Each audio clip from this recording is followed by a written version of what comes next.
Welcome to Hail Varsity Radio, the voice of Husker Nation. Insight, opinion, expertise, with the biggest and best names talking Nebraska across the state. Join the show on Twitter at HVarsity Radio. Call in at 402-489-1240 or at 800-825-5865. Here's Chris Schmidt and Elijah Herbel. Great to have you in on a Thursday. It's Hail Varsity Radio. We're presented by Currency. For all your equipment financing needs, go Currency. Chris Schmidt, Elijah Herbel. Connor Clark is in. And give us a find and follow on Twitter at Schmidt_radio. Chris Schmidt at Herbal Essence for Elijah Herbel. And, of course, Connor Clark at C_Clark_27. I will say it slower because it is longer. At C_Clark_27.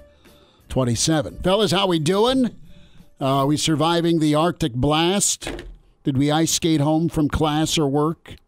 Well, Connor doesn't have a car right now, so ice skating is the only option. Thanks for reminding me.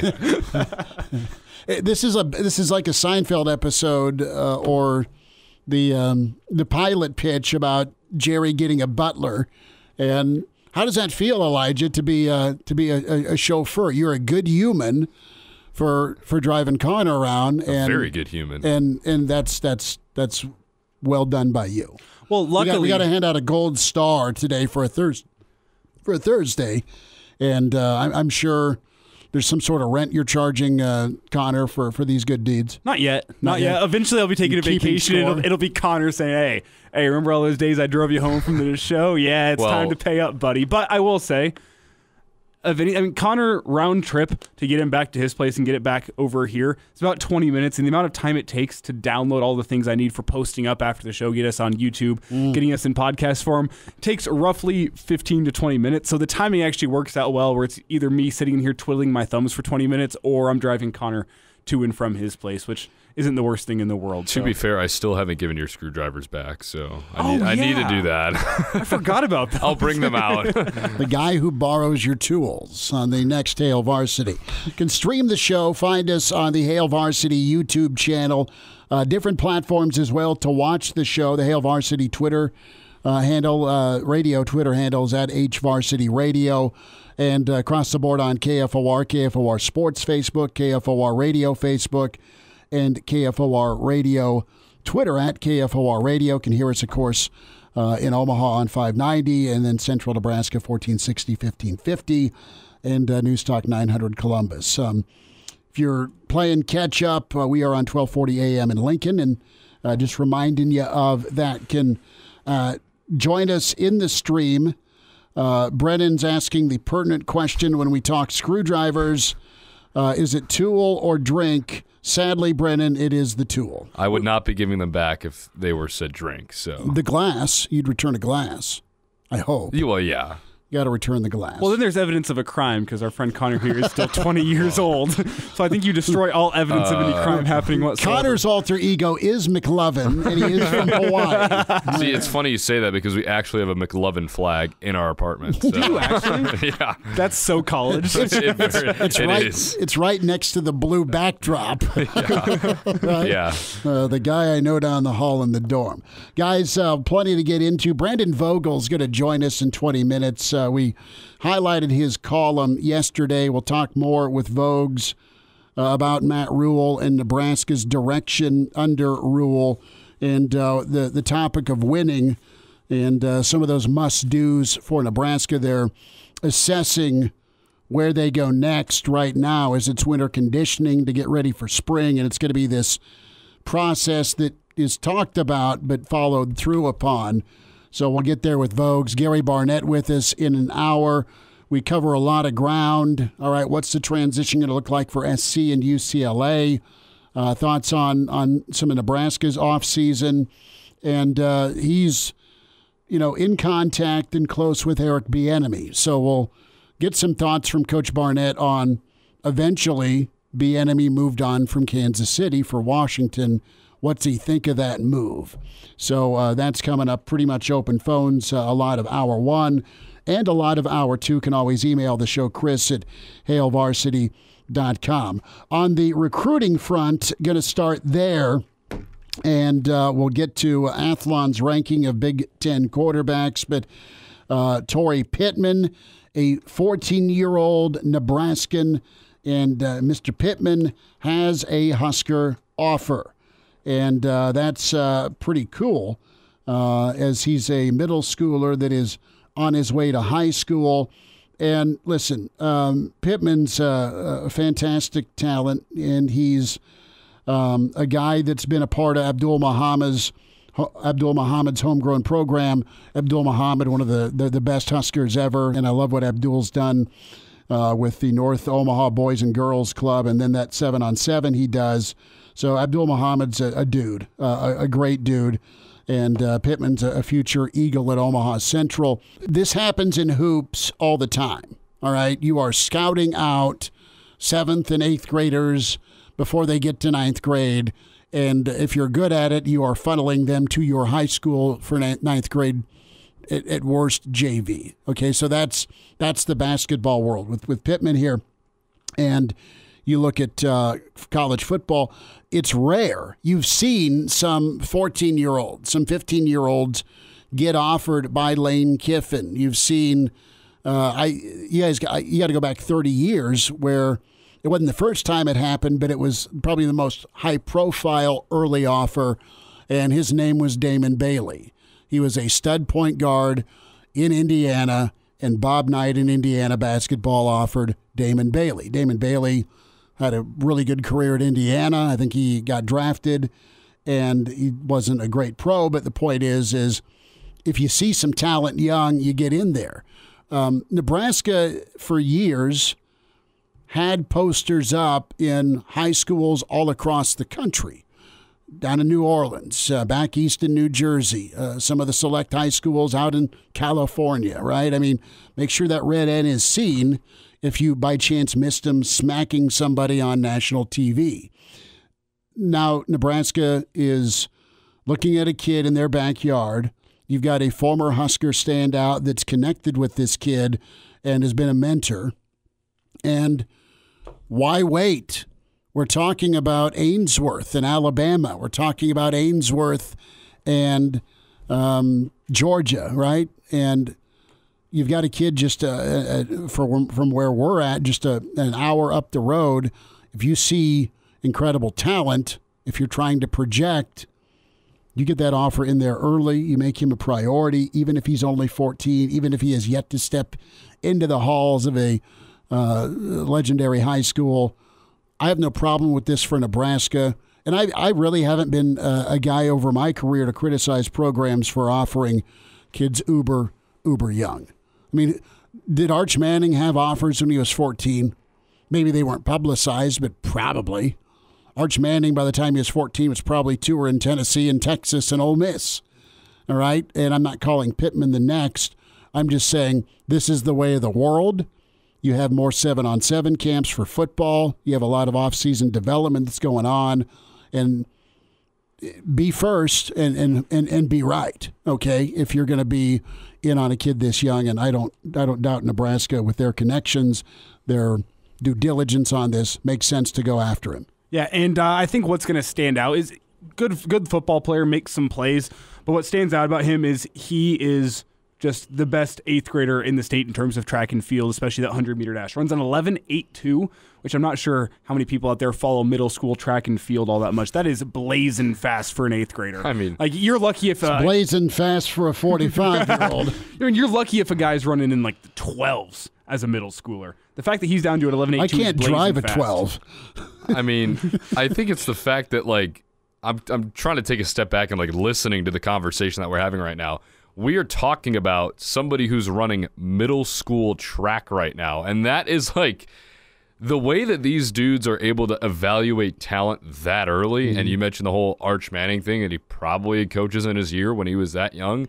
Yeah, probably true. But I guess this is me, envying the football eye of other people. Like, how do you know? How can you see that in a 14-year-old? Because they've been right. Mm-hmm. It's not like I'm bashing them for being wrong. But how do you see that early? It is insane. I think it's just mind-boggling every time I hear, even if it's in like basketball or like baseball, 12-year-olds getting offered or something like that. How do you see it that early? It's insane to me. Well, this is about more than just who Torrey Pittman is as an athlete, too. It's deeper than that. This is about sending a message, if you're Matt Rule and the coaching staff, that hearts and minds, man. Exactly. It doesn't matter if you're 14. It doesn't matter if you're 18. If you're a player in Nebraska, we will come find you, and you will be getting an offer to the University of Nebraska. It's about sending a message and saying, you know what? You have potential at this age. We like what we see. We're going to extend an offer. We're not going to wait. We're not going to wait 2 years for whenever the Alabamas and the Auburns of the world potentially come find you. We're going to be first in the boat here. You're an 8th grader. We like what we see. We're going to get an offer. Not only is this PR for the fans of the University of Nebraska, this is PR for anyone who's an athlete in the state of Nebraska. If you are good, we will find you and we will offer you. 14, you're probably playing up levels or against older kids in the 7-on-7s, and you can stack up. Not only are you stacking up, but you're dominating. So go ahead, by all means. Some kids just are prodigies and have it, and it's probably an easy, I thought it would turn out this way. This is why we did it. You got enough data here and enough people in this orbit that you trust with football that you're talking to. And that's the big thing about Rule and in his recruiting process is the communication part. And to your point, the PR part. He's not doing this for the first segment on a Thursday in February. He's doing this because he looks at the kid and he values track athletes first and foremost, has everywhere it's been, and it's turned out because a lot of those track athletes that were 2-star guys turn into guys that, as he puts it, get a second contract. It's a mentality, and it's an athleticism, and it's a skill set, and you can't coach speed just like you can't coach height. So this is cool, and this is really cool with Nebraska. And anytime you say Omaha Central, and in Nebraska football, and it brings smiles to a lot of old people's eyes, and old people I'm including myself in when I think of Amon Green and Calvin Jones and just some of the dudes that came from Central that were big-time difference makers. But good for Pittman, man, and they see him at the wide receiver and secondary skills. That's a skill set that his body and his fluidity and just his speed are difference makers. Nebraska not going to wait. And if you get 4 years down the road and you realize, man, this 14-year-old turns into a top 50 player. There's two sides you can go. There's that, or there's, you know what, this guy found another sport. He's going to find a sport somewhere with Pittman. He's going to find a sport that he likes with the kind of athleticism that he has as an 8th grader. And you're going to find a position for him. Exactly. And it's a case of, hey, if 4 years down the road you still want to play football, this Nebraska offer is still going to be here. We're going to be first in the boat right now. And you know what? If you decide you want to be a track and field athlete, that's what's for you. It's nothing lost on Nebraska's end. Yeah. But you are going out and recruiting an athlete. Even if he doesn't turn into the football player that you think he's going to be in high school, you can say, you know what? Come to Nebraska. We'll turn you into the football player. We see you as an athlete. We saw it in 8th grade. We still see it now. It's nothing lost for Nebraska if this doesn't pan out the way you think it does. And if it does pan out the way you think it will, you're going to be in the boat before anyone else in the country is. A guy that Nebraska really went after, and he was in 8th grade. And he was at a school in the 8th Ward down in New Orleans, was Neil Smith. The late, great Jack Pierce was looking at another kid, stumbled upon film of a guy named Neil Smith. Neil Smith was pretty scrawny at that point in his life. And, Nebraska said, well, okay, if you put X amount of weight on him, super quick. Well, Neil Smith ended up being the number 2 pick overall. Should be an NFL Hall of Famer, over a career 100 sacks, couple Super Bowls. Nebraskans know the story of Neil Smith, but he was not a public 8th grade offer, but he was absolutely an 8th grade target for Nebraska football way back in the mid-'80s. So we've touched on that. It's okay to go after the select few. If you like some 14-year-olds and they pop to you in camp, or you have someone in your ear, and Mickey Joseph set this up. I mean, he was talking with Abdul Muhammad. Hey, Mick, this is Abdul. I'm I don't know how this conversation went, but I assume it's, hey, I got a guy for you. He's only 14, but man, he's going to be something. Yeah, you were really damn good too, Abdul. I kind of trust what you're saying. If you think the kid's pretty good, maybe it could work. Well, and the last 8th grader that I remember getting an offer like this that was really quite famous was back, it was a long time ago. I just go look it up because I remembered it. Is Alabama offered an 8th grader by the name of Dylan Moses. What's Dylan Moses doing? Well, he played for 4 years at Alabama, became a team captain his senior year. It ended up going undrafted in the NFL because he had a couple of knee injuries in college, but was a team captain at Alabama, is currently a free agent in the NFL looking for pro opportunities. So he's at least still getting a look. Yeah, and he was a good football player. Captain at Alabama. His career was derailed a little bit by knee injuries, but he was exactly who they thought he was going to be. So there is a lot of stuff that changes as an 8th grader gets up through high school in terms of physical development, a lot of unknowns. Mm-hmm. But if history is any track record, usually those guys that the coaching staff is finding in 8th grade turns out to be at least a There's a ton of eyes on 14 and 15-year-olds at camps who are some of the freshmen or sophomores that are going to be the next best. And the good coaches can spot them and get in front of them early because the whole world's going to know about them. Those are the obvious guys you want to get, the talents like that. We spent a whole 15 minutes on a 14-year-old offer. We'll get into some other thoughts. It's okay. Brandon Vogel with us shortly. It's Hail Varsity on a Thursday, presented by Currency. And now, back to Hail Varsity Radio. Thanks for spending time Thursday. Hail Varsity Radio, presented by Currency. Chris Schmidt, Elijah Herbel, Connor Clark. We welcome in managing editor with HailVarsity.com and magazine, Brandon Vogel, at Brandon L. Vogel on Twitter. His book with John Cook, Dream Like a Champion. Subscribe to the digital and print combo. HailVarsity.com/offer. Vogues, did you get, what were you offered when you were 14? Let's start there. We were just talking about the 14-year-old that is in Omaha, Nebraska, offered. Were people knocking on Vogues' door for your free throw percentage or your hops? I would say when I was 14, I got offered cigarettes from the guy down the gas station on the corner. Okay. I think that's a little different. Yeah, I'd say so. Did he drive a windowless van? No. Was it the guy sitting to your right? No, it was not. I did not. Vogues is going to throw his computer across the room and, look, lost contact. Can't answer. Sorry. But in all seriousness, this has not been new to college athletics. You've had it happen in basketball, and you've had it happen. Lane Kiffin's, I think, did it a couple summers ago.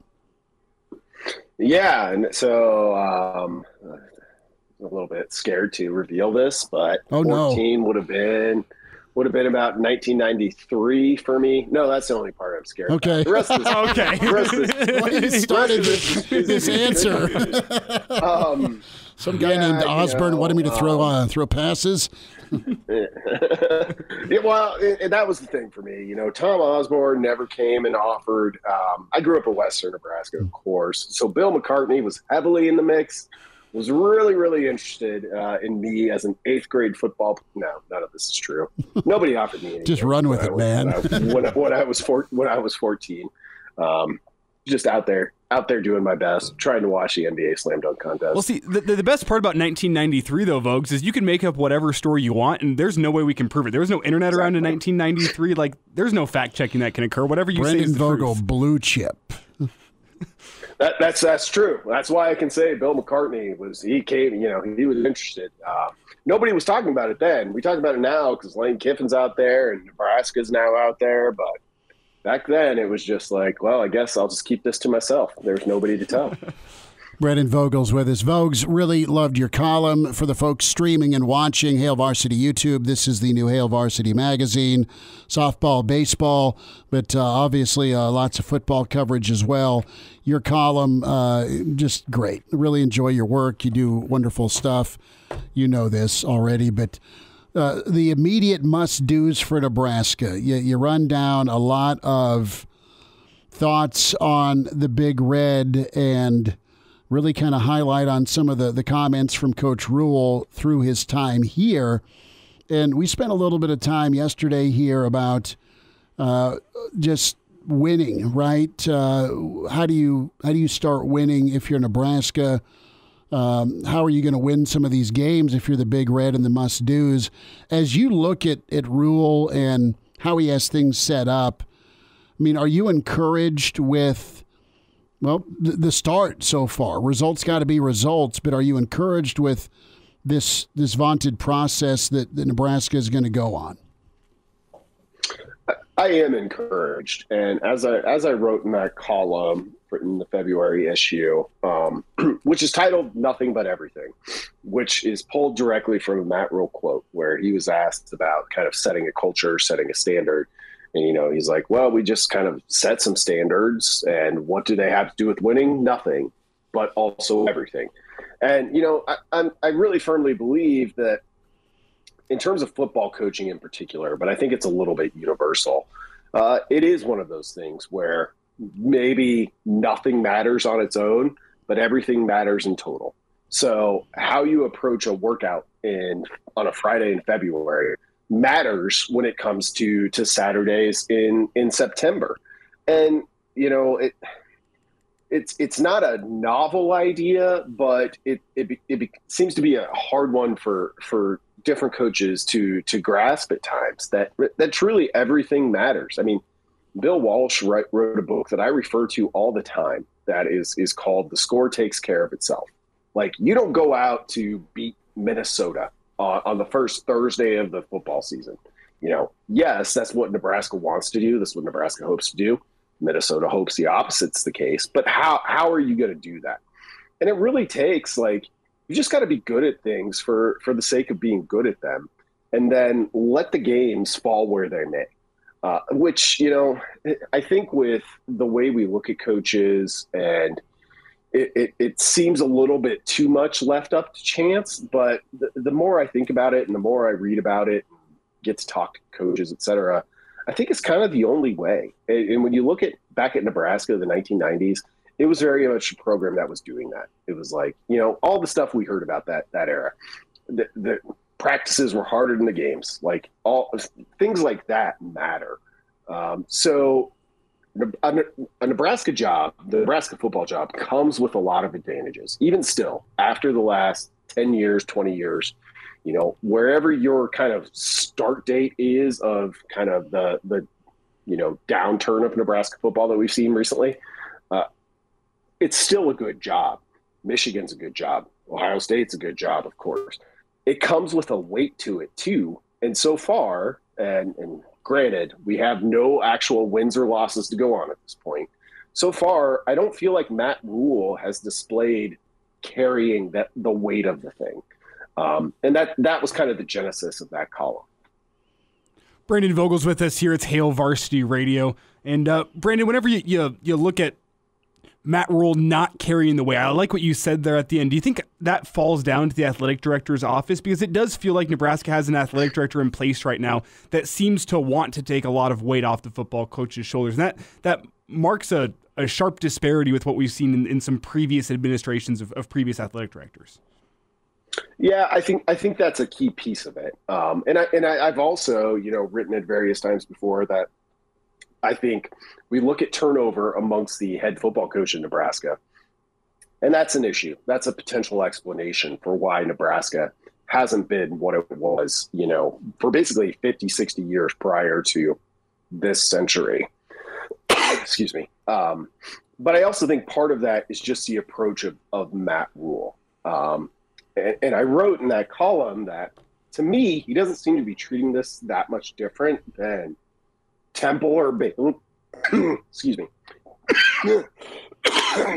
Temple or Baylor, which can feel like a slight if you're a Nebraska fan, because you're like, well, this is different, like this, and it is different. But I think to truly have success, you kind of have to treat it that way.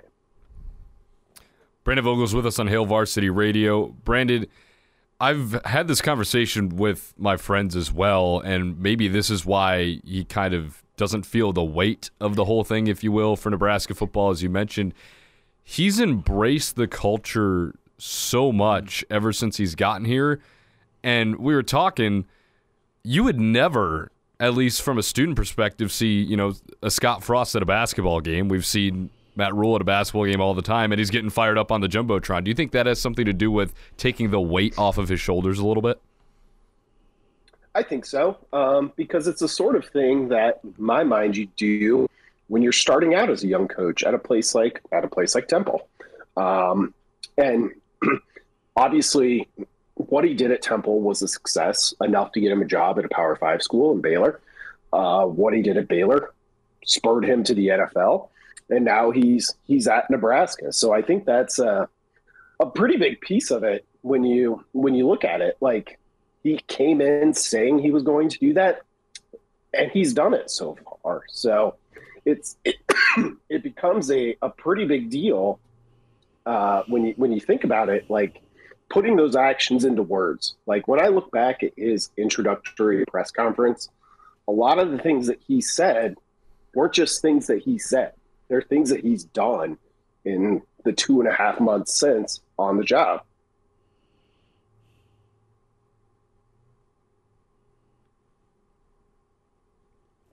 Vogues, you all right, brother? Need a TO here? 20-second TO for a water?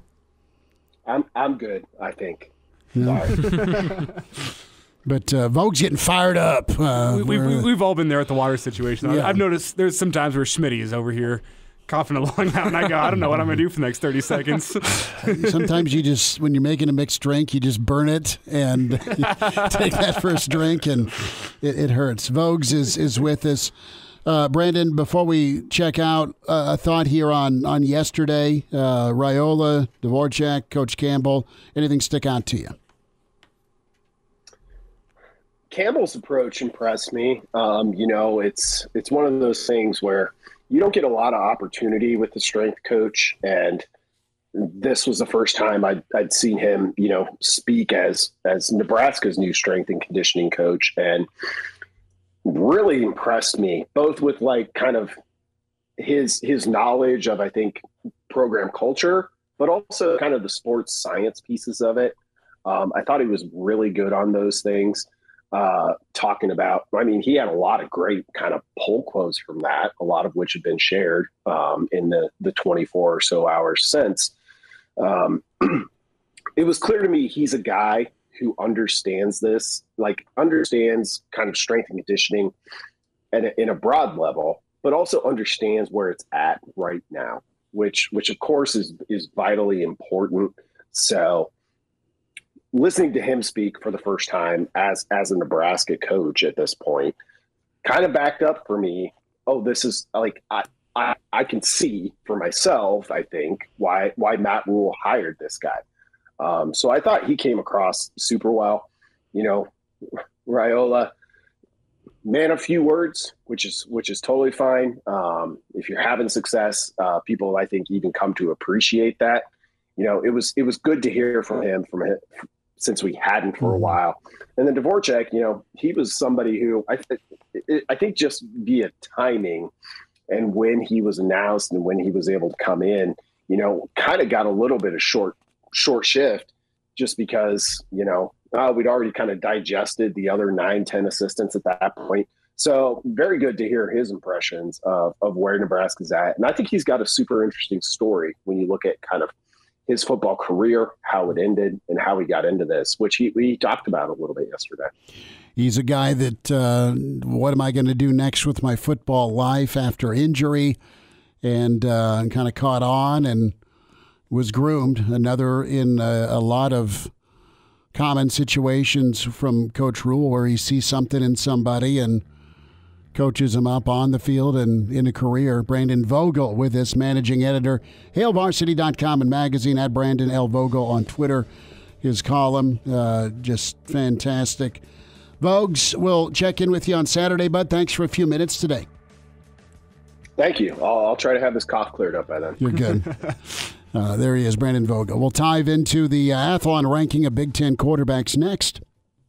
And now, back to Hail Varsity Radio. Good stuff from Brandon Vogel. Catch that sit down with Vogues on the podcast, Spotify, iTunes, Google Play. Can grab the whole show in its entirety for your listening pleasure, or whatever segment you want to check out, the whole thing on video. Hail Varsity YouTube channel. Can watch us on the Hail Varsity Radio Twitter feed at HVarsity Radio. So, ranking the quarterbacks, you've got the lists that are sneaking out here before spring football. You're going to have your post-assessment of spring winners and losers. But right now, and Athlon's been doing it forever. They've covered college football at a super high level for a long time, and it's the early 2023 quarterback review and rankings. In at number 1 for the top projected quarterback heading into 2023 is J.J. McCarthy. Love it, hate it, get it. I have no problem with it. McCarthy is a guy that took over for McNamara, who, oh yeah, by the way, took him to the playoff, and he was as good as advertised, had a great line, great running game, incredible defense, playoff team. But as early and as young as he is in his career, the guy was mobile enough, threw for just shy of $3,000, 22 touchdowns, mobile enough to run for just over 300 yards. And his efficiency to me is high level. His completions of 40 yards, that's the gash play you want, especially off play action when you've got a meat and potatoes run game. McCarthy came in and delivered as good as advertised. No worries. Little Tua, Maryland, comes in number 2. See, I'd flip those. Really? You like Tua better? Little Tua. Talia. Yeah, well, look at J.J. McCarthy's stats last season. They're almost identical to Sean Clifford. And Sean Clifford was not a bad quarterback for Penn State by any means, but do you consider him the top quarterback in the Big Ten last season? Well, success of the team has to weigh in here. Well, J.J. McCarthy had a better team and his stats are identical. He had better support. And his stats are identical. As far as Look at it. From completion percentage, they're 0.2% off. J.J. McCarthy threw 64.6%, Sean Clifford 64.4%. Yards, Sean Clifford had about 100 more yards than J.J. McCarthy, 2,700 to 2,800. Let's see. McCarthy also went unbeaten. McCarthy, 22 touchdowns to 5 interceptions. Sean Clifford, 24 touchdowns to 7 interceptions. All the way down the line, they're almost identical, yet you're going to put J.J. McCarthy as your best quarterback. And I know Sean Clifford didn't play on as great a football team last year, and you project improvements in J.J. McCarthy's game next year, but I think it's crazy to put him ahead of the guy who had better stats than him last year. Well, this is Talia Tagovailoa had 3% better completion percentage. He had 300 more yards passing. He had 18 touchdowns and 8 interceptions, which a few more interceptions, a few fewer touchdowns, but that's with less talent around him. 8 and 5, he did that in 2 less games. 8-5 versus undefeated conference champs. The thing that ends Are we looking at the quarterbacks or are we looking at the team? Well, the quarterback helps make the team win. Is your difference maker in the Big Ten, in college football, in the NFL. And I look at the fact that, I mean, the guy had to go win the job. He wasn't just awarded the job. He beat out a college football playoff incumbent starting quarterback. So I'm going to give him the nod there. I think as a talent, I think Maryland and Tulia are sweet. They're really good. He's a guy you absolutely want quarterbacking for your team. And I think your 1-2 are pretty no-brainers here. So I can't give an 8-5 guy, and Maryland's better than they've been, the nod over what happened at Michigan despite the help around. I mean, I respect Talia being at 1. I respect the take, but I think at a certain point too, and because he's older than JJ, correct? Yes. Yeah. Because I feel part of this list is going forward, obviously. He had a year starting before JJ. Exactly. So I think that goes into it, and then the overall record and just kind of accomplishments as a team and individually go into it. Now, again, Tully is really, really good, and he's going to be fun to watch this year. I think 2 is an appropriate spot for him, but I understand the number 1 I guess take. The heart of my argument is if you go put J.J. McCarthy on that Maryland team, I think they don't get to 8-5 last season. And I think if you put Talia on that Michigan team, I think they still make the college football playoff. It's not coming down to J.J. McCarthy and his quarterbacking ability for Michigan in order for them to make the college football playoff. It came down to their run game. If they didn't have a rushing attack, J.J. McCarthy was not going to be. I like the Michigan slander, though. I don't know that. Can he go win against Ohio State if he's got to be throw first? Don't know. Didn't have to be. I mean, that's just a tough discussion point. And McCarthy didn't miss any games either. Again, what's around you? The reason we're talking quarterbacks and projection here for 2023, Nebraska makes the list. But it's a guy that's never played for Nebraska that makes the list. In at number 9, man, there's some love, and I know he's a just phenomenal athlete. Jeff Sims is the name on this list for Nebraska that comes in as the 9th best quarterback in the Big Ten heading into 2023, and they're edging Sims over Casey Thompson. I think you can make an argument for Casey Thompson because of his experience. I mean, he needs to be in the conversation. You've got McNamara at Iowa. You've got Peyton Thorne that's started. You got some dude named Tanner from Wisconsin that's not started. Drew Allers, a phenom. But based on production, and I know 4-8's 4-8, Casey Thompson's a damn good quarterback and should be, if we're projecting quarterbacks, should be in that top 6 discussion point, assuming he can win the job. And if he doesn't win the job, then I guess having Sims at number 9, not knowing what he can do with a change of scenery is very fair. But I don't think you put Sims over Casey. It's up in the air. It's absolutely up in the air. Maybe Sims wins the job. That was the kind of the feel with what was talked about with Sims by the Nebraska staff, or specifically Rule. But Casey Thompson's a guy that is going to do everything in his power to retain that job. And in this Rule offense, man, if he wins the job and things start clicking with a run game, that's where you can see Nebraska maybe have a good first season. Well, the fact that I think Casey Thompson was already a top 6 quarterback in the Big Ten last year and he's not on this list, I think is craziness. He was second in the Big Ten in yards per attempt last season, 8.8 yards per attempt. And let's remember, this is on a team that barely had a running game in the last 6 games of the season. Yet he still had 8.8 yards per game. He was 4th in the Big Ten in passing yards per game. 17 touchdowns to 10 interceptions is maybe the one thing that holds him back whenever you have guys like Stroud last year, 41-6, Aiden O'Connell, 22-13, which actually I thought that was better than that. But Casey Thompson, I don't think it's deniable that he was a top 6 quarterback whenever you look at who was in the Big Ten for the quarterback last season. I mean, Petrus, Peyton Thorne, Bazelak, DeVito, Mertz, it's better than all those guys. Yes, he just didn't have a better team. So I don't think it's crazy to say that he should be in the top 4 on this list. And I guess if you're putting what Jeff Sims did at Georgia Tech up against these guys, if you're projecting him as the starter, sure, putting him outside of this top 6 is fair. But Nebraska has an incumbent coming back who was already a top 6 quarterback in the Big Ten last season. The fact that you have Jeff Sims at 9 just seems disrespectful. Yeah, Sims at 9, no Casey at all, is a big-time slap in the face.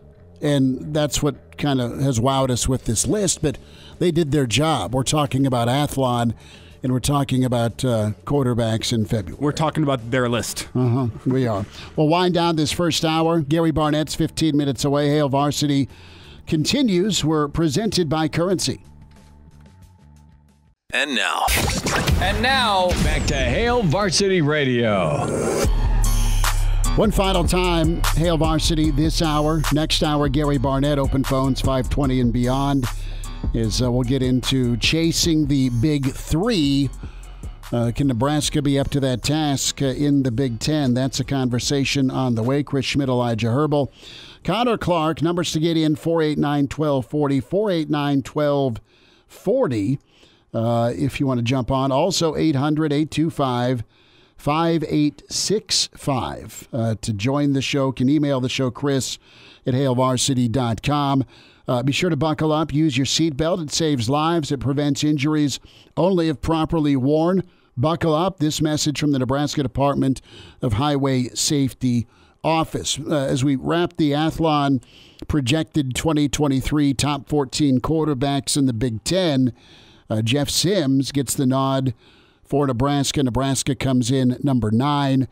You have the kid, Connor, out of Minnesota, that he came in and he dethroned Captain Morgan and did well. And Minnesota found their way to another.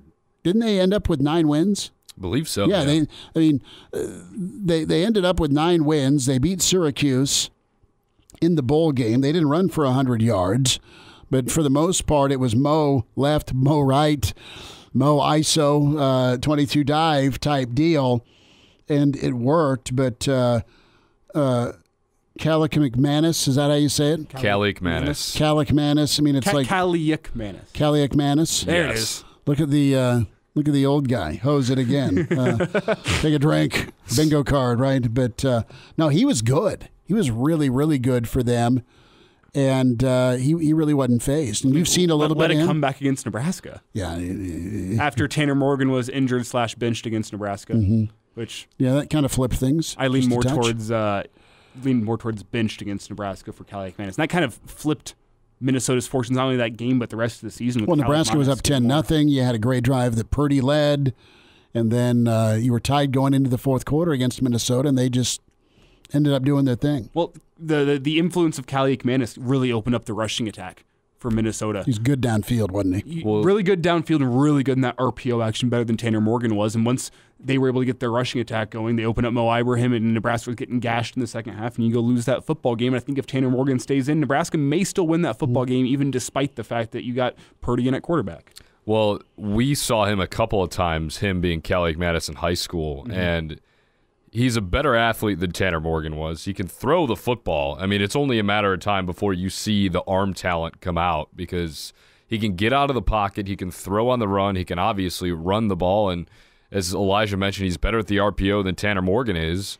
So I think he's going to be a really solid quarterback for Minnesota in the next couple of years. It was only a matter of time before he got his chance. He's a year younger than I am, but even when we were sophomores in high school and this dude was a freshman up the road at Antioch, he was getting looks. I mean, he was getting looks early, and he's been an athlete his entire career. So I think he's going to be a standout. I understand why he's at 10 right now, but he certainly won't be at 10 by the end of the year on that list. Look at Aller at Penn State. He's the guy that could have a breakthrough. Is Penn State poised to make a move in the Big Ten? I mean, Rose Bowl champs, nothing to sneeze at all. Good bounce-back season for the Nittany Lions, and he's a 5-star, and he had here's a little bit of a cup of coffee for you in last year's action. Now you take over with a returning defense that's pretty high level, and there's a lot of folks buying stock in Penn State. Gary Barnett with us. We'll talk some ball with him next hour. It's Hail Varsity, presented by Currency. Welcome back to Hour 2 of Hail Varsity Radio, the voice of Husker Nation. Insight, opinion, expertise, with the biggest and best names talking Nebraska across the state. Join the show on Twitter at HVarsityRadio. Call in at 402-489-1240 or at 800-825-5865. Here's Chris Schmidt and Elijah Herbel. Back with you. It's Hour 2. It's Hail Varsity Radio. We're presented by Currency. For all your equipment financing needs, go Currency. Hall of Fame coach, Colorado and Northwestern, Gary Barnett with us. And, Coach, you're in the Missouri Hall of Fame as well as a player, correct? I don't know if it's a player or just whatever. It's in the Missouri Sports Hall of Fame. So okay. I doubt if my playing days created much of a Hall of Fame effort. So I think it's more just for accomplishments. Well, that's awesome. I've never asked you, and I knew you grew up in Missouri, but who else recruited you? How'd you end up at Missouri? Well, I grew up about 35 miles outside of Columbia. And as a kid in Boy Scouts, we would go over and usher at the University of Missouri games. And so I got to go probably 2 or 3 games a year and help old people like me up and down the aisles. And so, but I got to watch all these games. And, I just became enamored with the university, with football, college football, University of Missouri. And one of my heroes was a guy named Hank Kuhlman, who was in the mid-'50s when Coach Devine came in. A lot of the players left and went to the, either NFL, not NFL, but went to baseball. Mm-hmm. Kuhlman stayed and played football. So anyway, then I moved to St. Louis, and I grew up a little bit and started getting recruited. And for me, the schools that I was interested in were people that I knew had gone to these schools. One was Baylor for baseball and football, and Kansas State. I made a trip to Kansas State. I made a trip to Missouri. I made a trip to Illinois, and then I made a trip to Missouri. And the guy that recruited me was Hank Kuhlman. He was the guy that I'd grown up just, idolizing as a football player. So I sort of knew if Missouri was going to offer me, then that's where I was going to go. And so they did. And, back then you didn't take very many trips, and they were sort of a pain. You go in as a 17-year-old kid and you're hanging out with all these college kids and college girls, and you're going, what am I doing here? You feel like a little teenager with a bunch of adults. And so it wasn't as much fun for me as it probably is for all these guys now. So, Mary and I were high school sweethearts, and she was going to go to Central Missouri State. And so I was going to go to Missouri. And that's pretty much how it ended up. Man, that's a good story from the Isles of Columbia and Missouri football as a kid playing ball for Missouri. So did your era, was it against Solich and Devaney when Nebraska first kind of got there with Devaney? Did you get out in 68, 69? I got it. My last year was I was on the 68 team. Okay. Graduated in January of 69. So we actually in 69 won the Big Eight, and in 68 we played for it and lost to Kansas at the time when Nolan Cromwell, right? Bobby Douglas was the quarterback. Mm-hmm.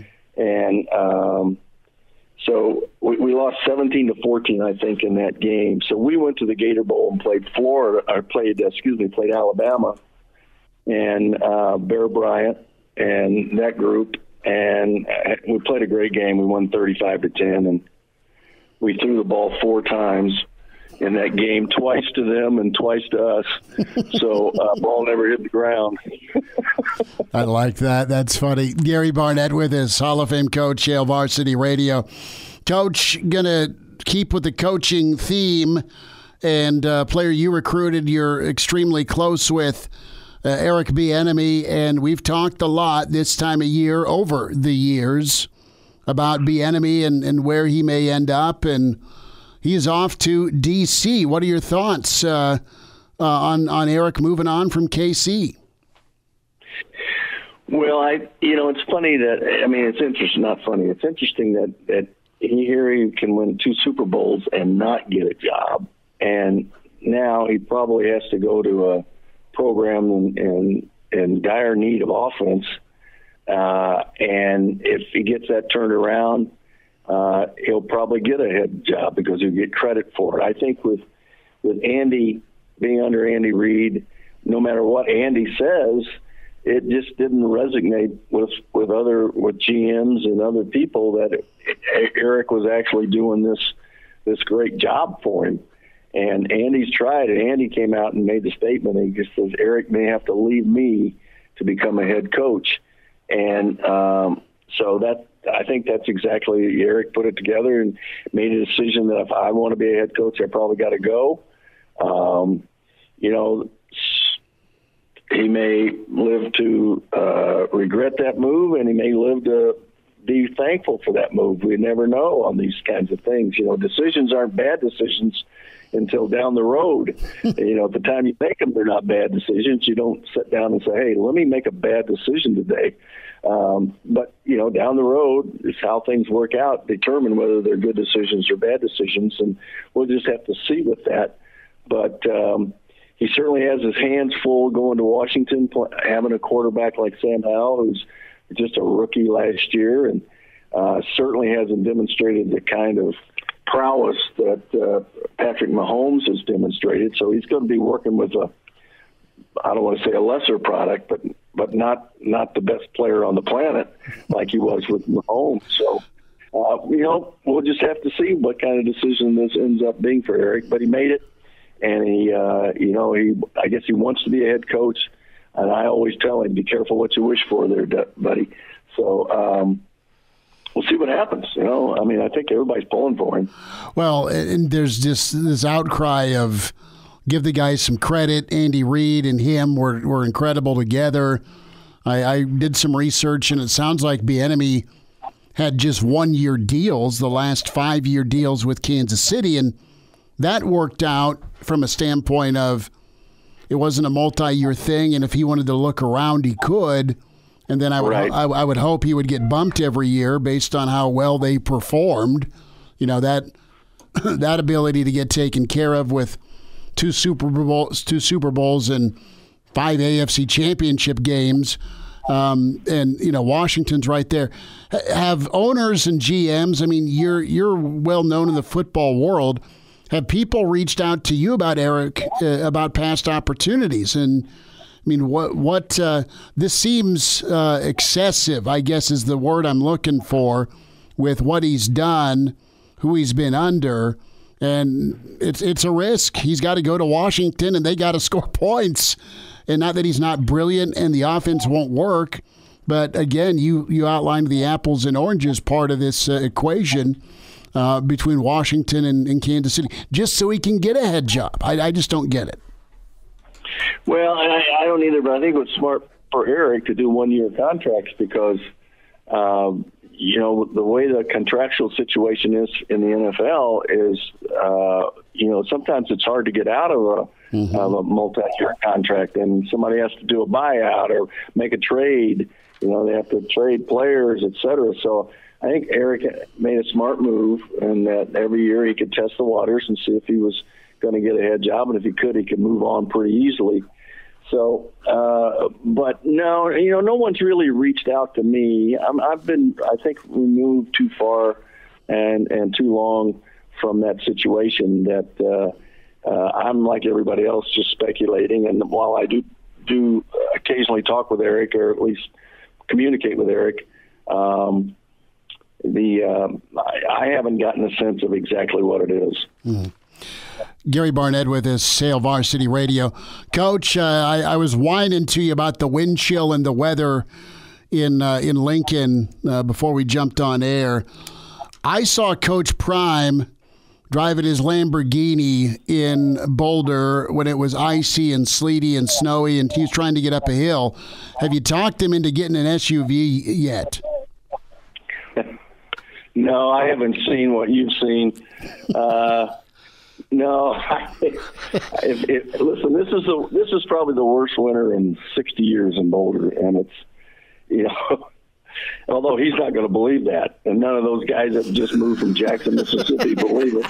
But no, some things you just got to learn on your own, and call the tow trucks and et cetera. But if you're driving a Lamborghini, you're out of place in Boulder in the first place.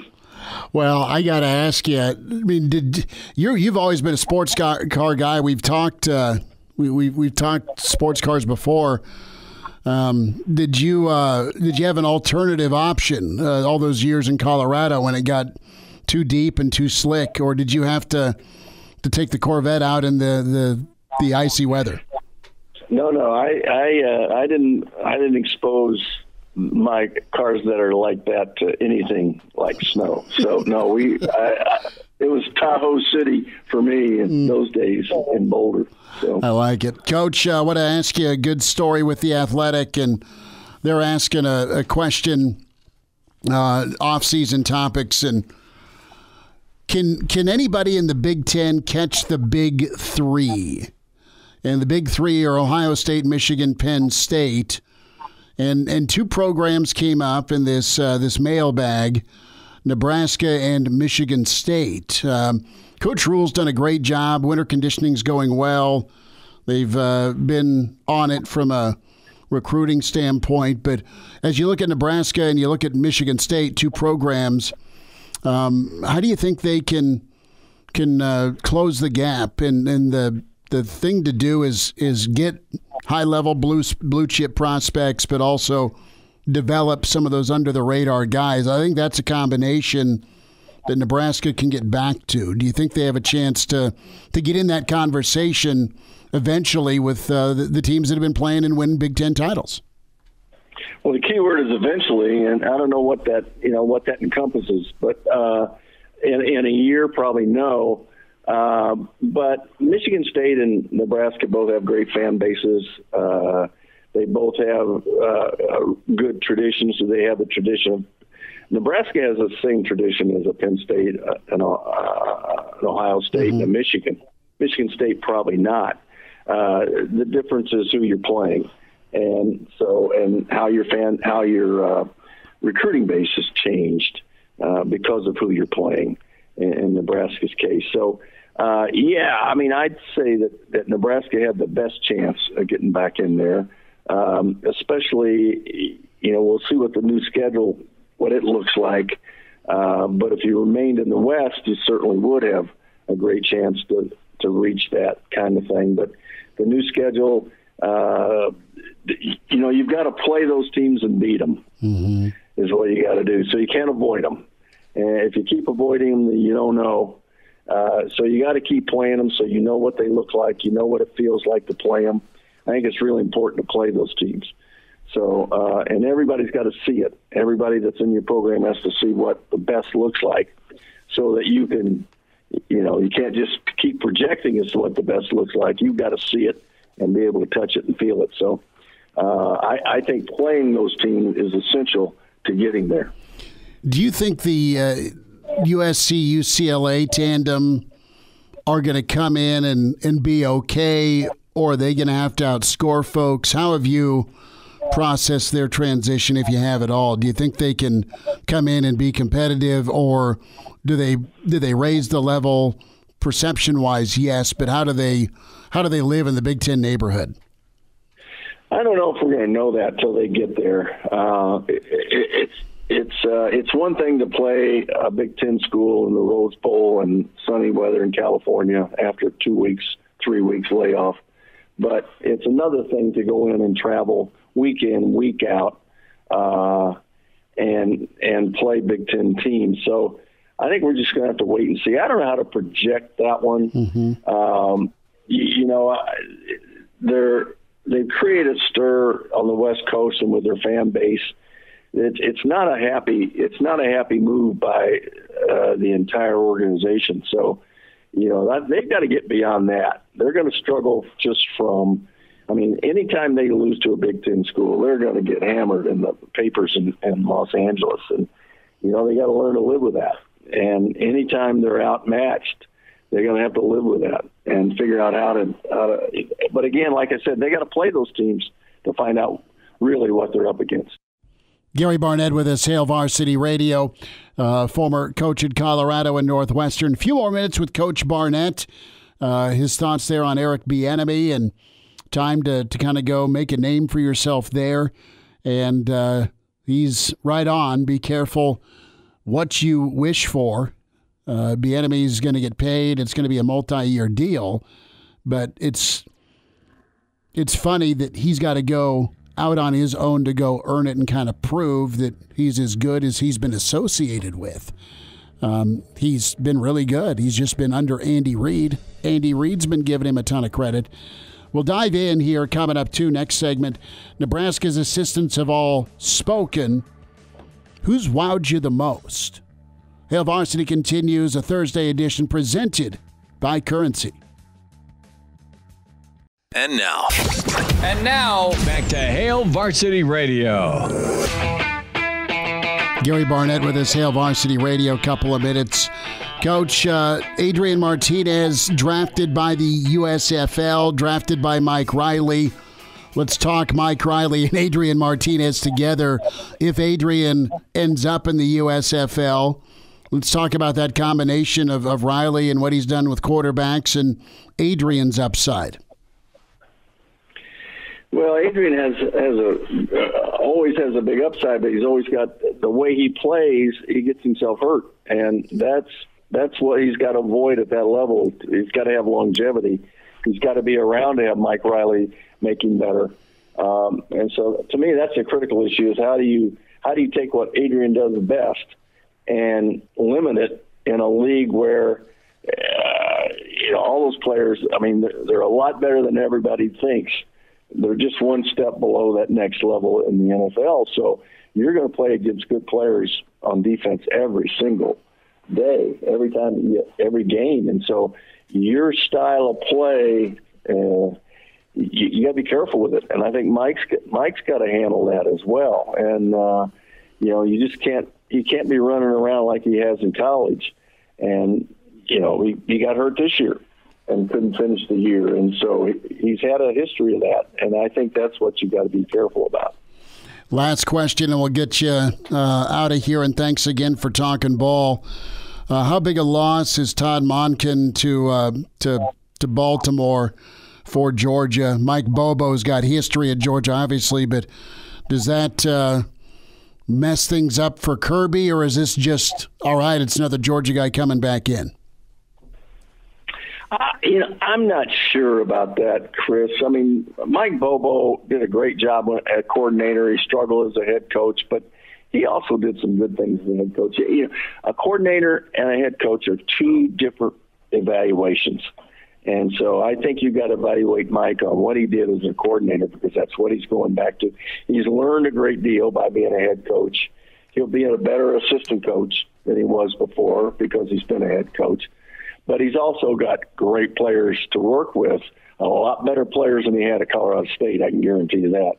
So, I think you're a better coach when you come back. Mm-hmm. And so I think he's better than he was when he left. So there's no reason with the personnel they're going to be able to accrue there at Georgia that he's learned a great deal, and he'll be just as effective, I think, as Todd was.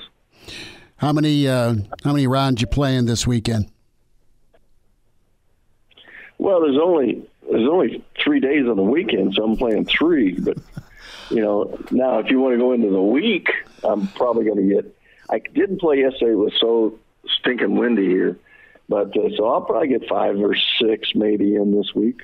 Ooh, good work. Happy with the game, or you're just, hey, I'm playing golf, it's okay? No, but look, have you watched Full Swing yet? No, I've been meaning to get into it. It's been a crazy week.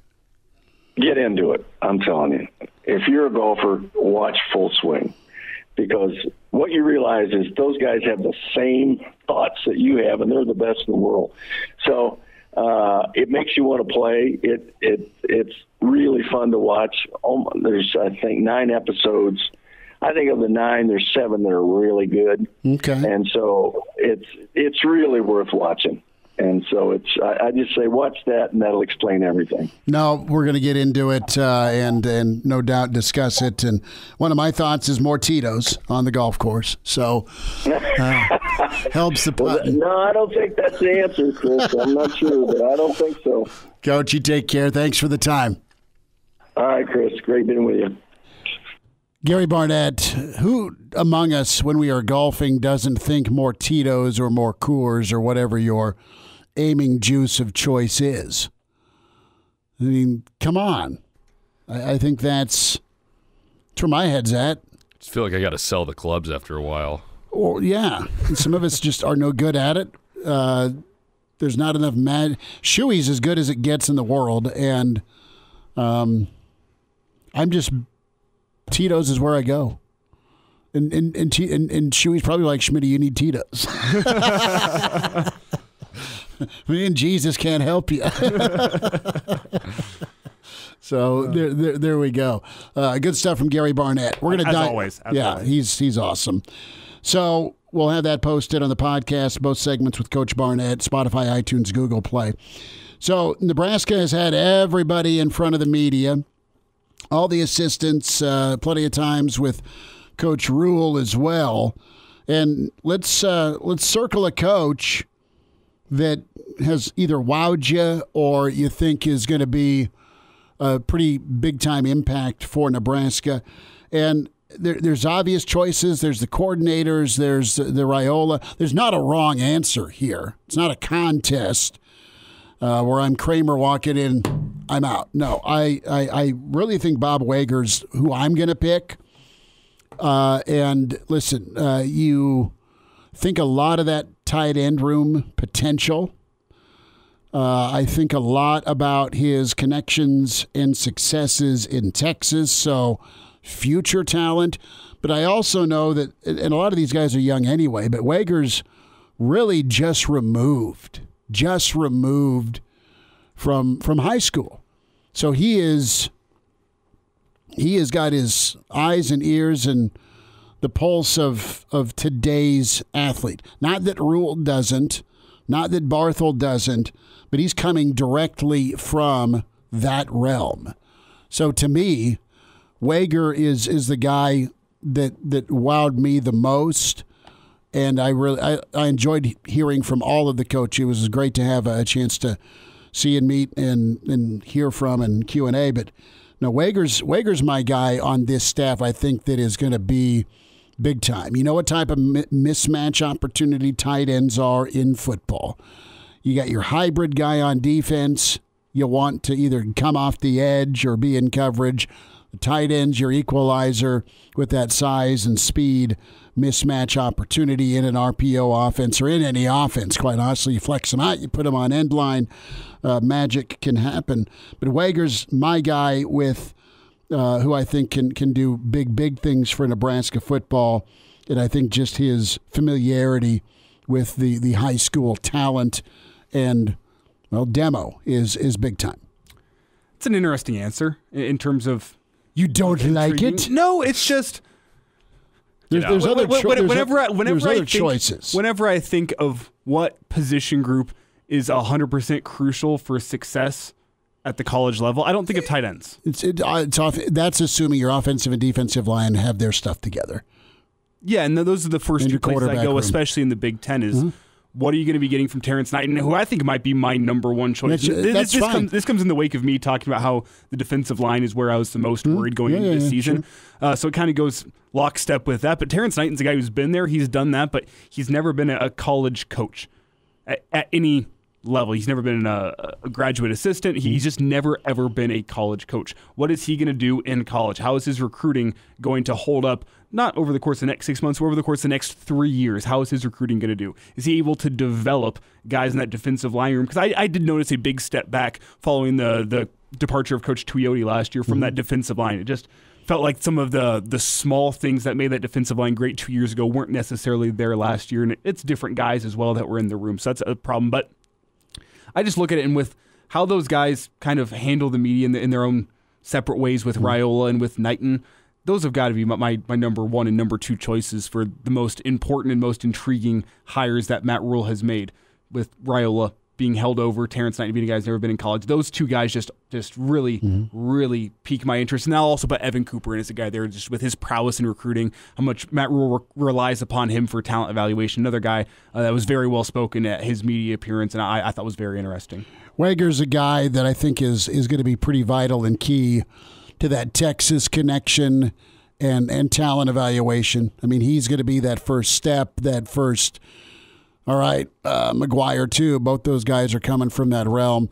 You're not wrong that Knighton is probably most important on the line. I'm most intrigued by Wager. Who do you like? What assistant kind of impressed you, or do you think is going to be key for the future success? Well, is it confession time for me right now? Because You have not dove into the YouTube channel? My answer is Fred Hoiberg. That's why. Okay. We got a basketball guy in here. Well, because, it's an important part of the season, trying to stay up to date as much as I can in that realm. Now, I'm not just totally putting football off the edge here. You're like, why are you talking about off-season football, you goon? But I don't want to give an answer that's just like doesn't have any context. Connor's saying, I don't give a damn. No, that's not true. I just don't want to give a bad answer. Moving on. How about Minnesota Saturday? I mean, that's all my mind is on right now. You calling it? I can't lie. No, I'm not. But I'm going to be in the building.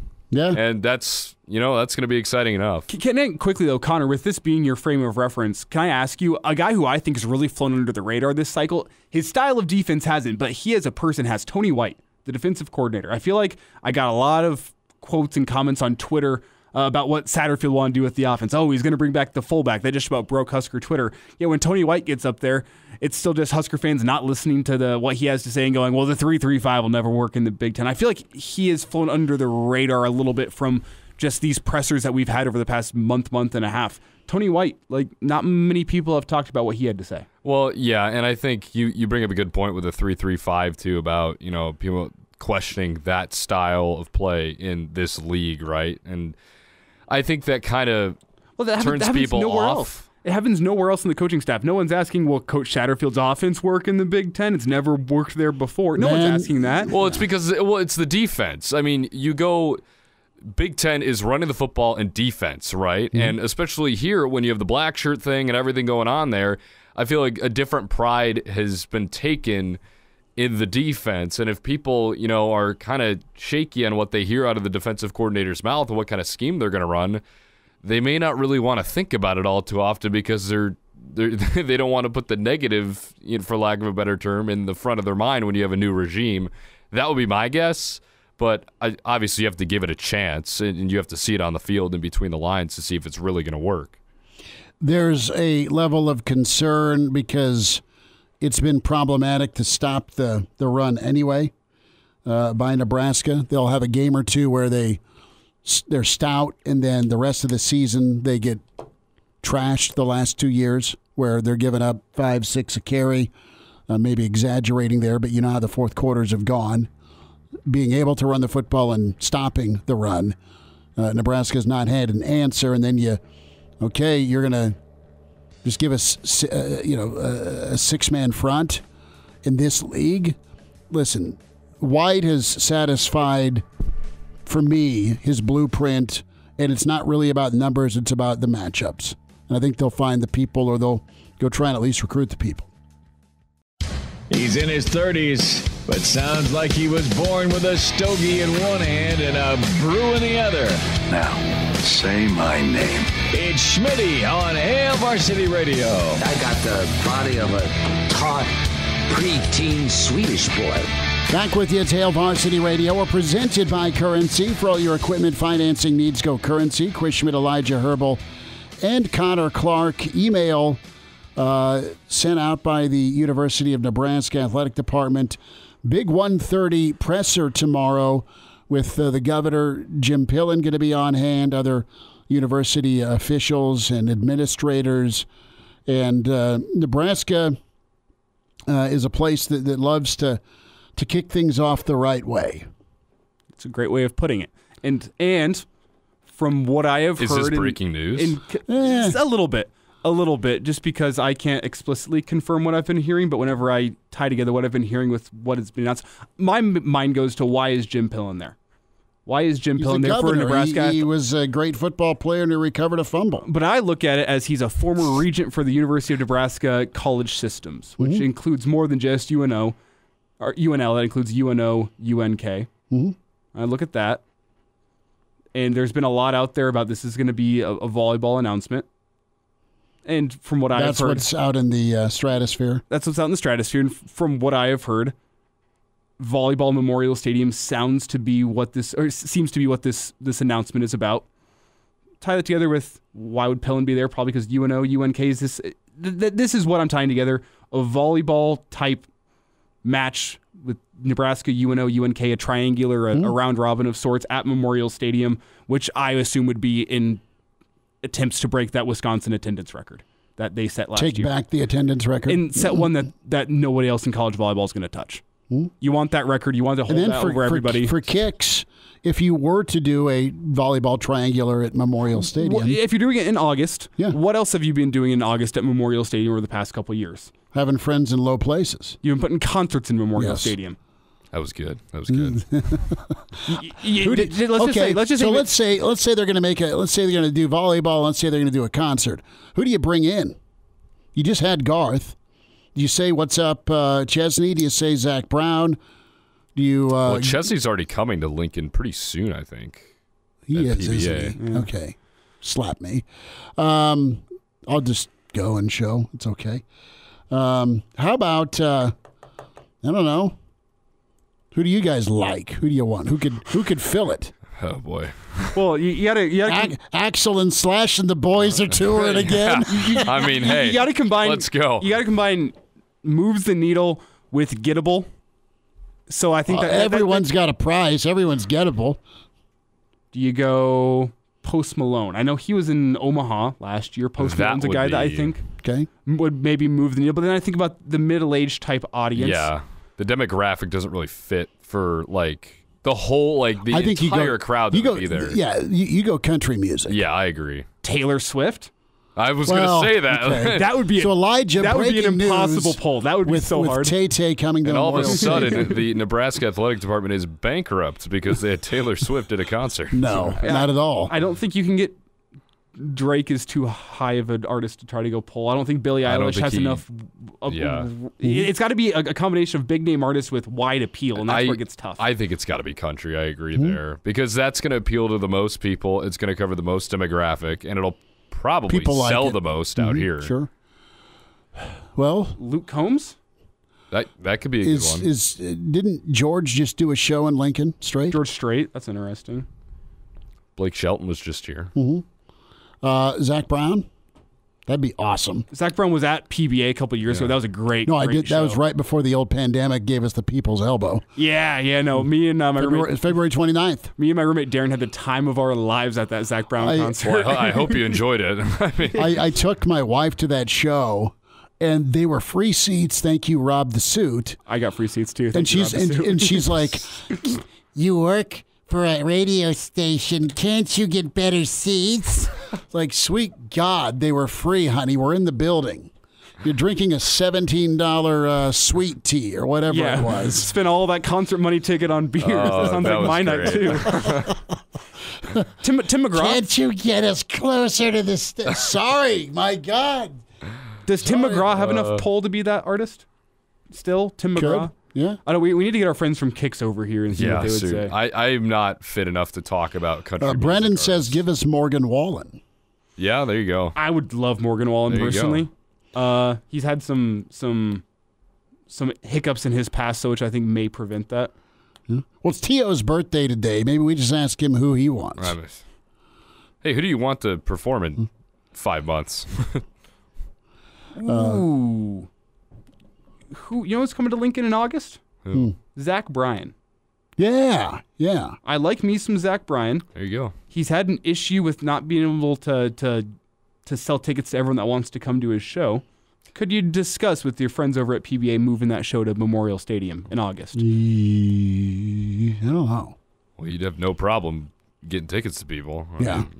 No, this is really awesome if things move forward with this, with the outdoor option, and then you follow it up with a kickoff show.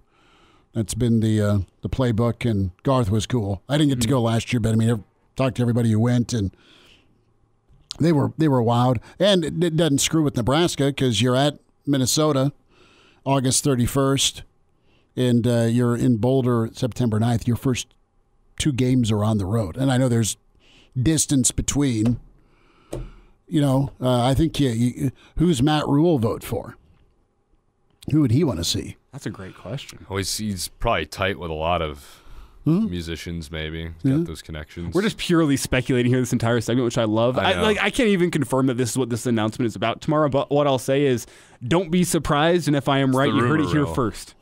So football, back to football for a moment. I picked Bob Wager as the assistant coach that I think could have a monster impact. Out of the assistants we heard from, Elijah, you were spitting poetic during the break. I mean, tight ends have been the difference maker from good to great offense. You look at the NFL squads that made a really great run this year. They all had dude tight ends. And if you have that tight end, game over. That's going to be the difference maker, run game, power football, but then mismatch on offense if you can get the tight end going. And you've got options. You're waiting for that breakout for Fedoni. You've got A.J. Rollins, who's shown some flashes I mean, we go back to spring, but we really like what AJ can do, Tagaloa. And then, of course, you get the guy in Gilbert that is 6'5", 275. The guy that incredible. Was not only just wanted by every college football program in America as of a couple of years ago, was already getting first-round comparisons as a tight end, and NFL scouts were looking at him in high school saying, what do we have here? That's a dude, if you can unlock his potential. Like, think about what that can do to change your offense. Think about what... 2 tight ends running around, double tight. I mean, bad memories for some Patriots fans, but it worked pretty well with A-Rod and Gronk as a 1-2 punch. Yeah, think about what Gronk did. Think about what Kelsey's doing right now with the Chiefs. Think about Mark Andrews in Baltimore. Think about Kittle with the 49ers. If you want a high-level offense in the NFL, you need a high-level tight end, and I think that's trickling down into college as we've seen in recent years, that high-level tight end can really, really open up your offense. And like the number one example of this I think of is a couple years ago with that Bama squad with O.J. Howard at tight end. O.J. was money. It was like, oh, yeah, we're going to pound the rock, we're going to pound the rock, we're going to pound the rock, and then, oh, here's a little popper out to O.J. Howard over the middle, and he's gone 70 yards. Quick timeout. We'll wind down a Thursday. It's Hail Varsity. We're presented by Currency. And now, back to Hail Varsity Radio. One final time on a Thursday. Hail Varsity presented by Currency. Chris Schmidt, Elijah Herbel, Connor Clark. Find us on Twitter at Schmidt_radio. And for Elijah Herbel at Herbal Essence on Twitter. Connor Clark. Write it down. Kidding. You're driving. At C_Clark_27. Get the podcast, Spotify, iTunes, Google Play, the full show or just segments of it. Can watch the show on the Hail Varsity YouTube channel, KFOR Facebook and Twitter, KFOR Sports Facebook. And then always check the show out streaming video form, the Hail Varsity Radio Twitter handle at HVarsity Radio. Can email Chris at HailVarsity.com. Yay or nay? The last movie I saw, A Man Named Otto, Tom Hanks, a group of us got together. Navat spearheaded this. We went on a Saturday, group of people, never really met him. We all went to the movie, had a drink afterwards, and it was just cool. I hadn't really done that with a group of folks, and usually you just kind of go see the movie you want to see.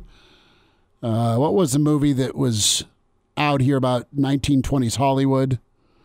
Briefly. Once Upon a... No, the one from the 1920s. It was just out. Yeah, no, I know what you're talking about. Oh, it had the gal from Wolf of Wall Street. Margot Robbie. Yeah, she was in it. Brad Pitt was in this. Anywho, I couldn't talk anyone to go in and see Babylon. I went and saw Babylon over the holidays. It's crazy and intense and nuts, but I don't know if that still has more cocaine in it than Cocaine Bear. So my question is, are either of you two going to spring for the $5 Tuesday and rush out and see Cocaine Bear? I'll wait for this one to come out on streaming, personally. You will? You know it's based on a true story? Kind of. Kind of. The true story, it's not. The true story is the much sadder. The cartel missed their drop. Yeah. And Big Ben got loose with some of the best Peruvian powder known to man. That is basically what happened. In the movie, hijinks ensue with this cocaine-fueled bear. In real life, the bear just... OD'd?